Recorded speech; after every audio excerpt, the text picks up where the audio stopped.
কেমন সুর করে কাঁদে না, সুরটা ওর কেন কেন কিরকম হয় কিরকম কিরকম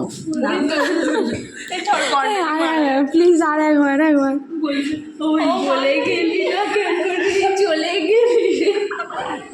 কে মরে গেলে সেটা তো বলবে না আমি কাঁদবো বর্ণালী বর্ণালী রে, কেন মরে গেলি তুই, আমার বলে গেলি। আবার বলবে তুমি বলেছিলে আমায় এখানে যাবো। ওই না বলবে তুমি আমাকে বলেছিলে কানের দুল দেবে। ওটা তো বলতে পারছো না, তুমি বলেছিলে কানের দুল দেবে, ওটা তো বলতে পারছো না। বাইরে উচিত নয় বাবা বলো। ও বাবা আর এ যেন সখী দেখাবে না আমার ছেলে দেখার কি হলো? এই প্রচুর